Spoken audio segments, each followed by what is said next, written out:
Hello दोस्तों, नमस्कार। मैं आपकी दोस्त, आपकी सिस्टर पूजा। पर दोस्तों, आज मैं एक गहरे टॉपिक पे बात करने आई हूँ, जो मतलब जिसके बारे में सोचने से ही दिल रोने लग जाता है। तो दोस्तों, ये चाहे हमारी निक्की बहन का केस हो या फिर हमारी बेटी जो हरियाणा से मनीषा के साथ हुआ, उसका केस हो। ये दोनों कहानियाँ हैं, ये दोनों मतलब एक ही दर्द की तस्वीर है। तो दोस्तों, हमें समझना पड़ेगा कि मतलब ये कब तक होगा, कब तक चलता रहेगा। एक केस के बाद दूसरा केस, दूसरे के बाद तीसरा केस, मतलब इसमें क्यों नहीं सुधार आ रहा? ये कमी कहाँ रह रही है? कहाँ मतलब क्या गलतियाँ हो रही हैं जो लोग बाग अपनी मेंटालिटी चेंज नहीं कर पा रहे हैं? तो दोस्तों, हम सबको इस चीज़ के लिए आगे आना पड़ेगा। और अब वक्त तो बहुत पहले आ चुका था, पर लेकिन लोग नहीं सुधर रहे हैं, वो नहीं चाहते हैं सुधरना। एक हमारी बेटी निक्की थी, जो अपने एग्जिस्टेंस और अपनी डिग्निटी के लिए अपने घर में ही लड़ रही थी, और घर में लड़ते लड़ते वो बेचारी को अपना जीवन खोना पड़ा। और दूसरी तरफ जो हमारी बेटी मनीषा थी, वो बेचारी अपनी पढ़ाई करती थी, बच्चों को पढ़ाती थी, वो अपना नाम रोशन करना चाहती थी, अपने माँ बाप का नाम रोशन करना चाहती थी, अपने गांव का नाम रोशन करना चाहती थी। उसका क्या हुआ? कुछ दरिंदों ने कुछ शैतानों ने, बेचारी ने उसका रेप करके और उसको टॉर्चर करके मार डाला। तो दोस्तों, ये कब तक होता रहेगा? कब तक बेचारी लड़कियां अपने ससुराल में डोमेस्टिक वायलेंस की शिकार होती रहेंगी? और जो हमारी जो बहनें हैं, वो घरों से जो बाहर जाती हैं पढ़ने लिखने के लिए, वो अपना जीवन ऐसे बलि चढ़ाती रहेंगी।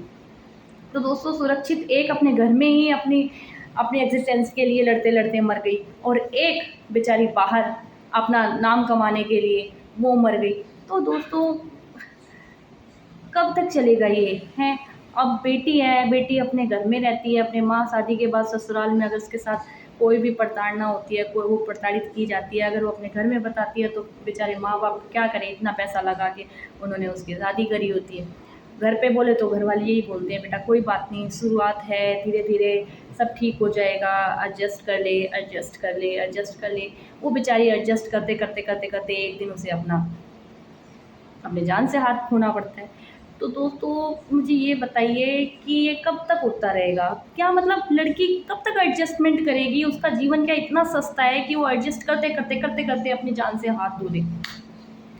ये तो हमारे सामने अभी फ़िलहाल में 2 केस आए हैं, पर ऐसे हज़ारों हमारी बहन बेटियाँ हैं जो मतलब अंदर ही अंदर घुट रही हैं।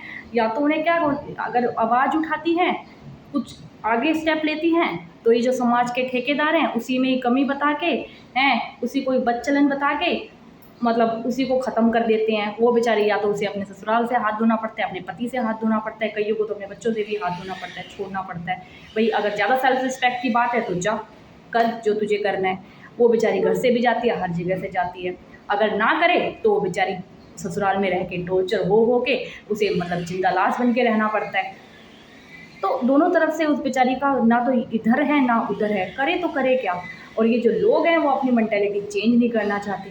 और पता नहीं, ये जो मेरे को समझ में नहीं आता है कि इन लड़कों की मेंटालिटी क्या होती है, जो बेचारी एक लड़की को जीने नहीं देते हैं। वो तुम्हें क्या कह रही है बताओ? वो अपना अपना मतलब अपने घर का, अपने माँ बाप का है, वो अपना मतलब अपना अस्तित्व बनाना चाहती है, बाहर निकलना चाहती है, आगे बढ़ना चाहती है।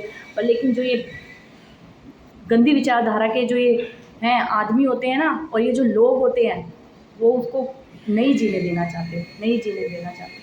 तो दोस्तों, मैं आप जो लोगों से हाथ जोड़ के विनती करती हूँ, माता पिता हैं, भाई हैं, बहन हैं, या फिर ससुराल पक्ष से जो भी लोग हो, ये सोचो कि कल को तुम्हारी बेटी भी हो सकती है। तो मतलब अपनी मेंटालिटी चेंज करिए प्लीज़।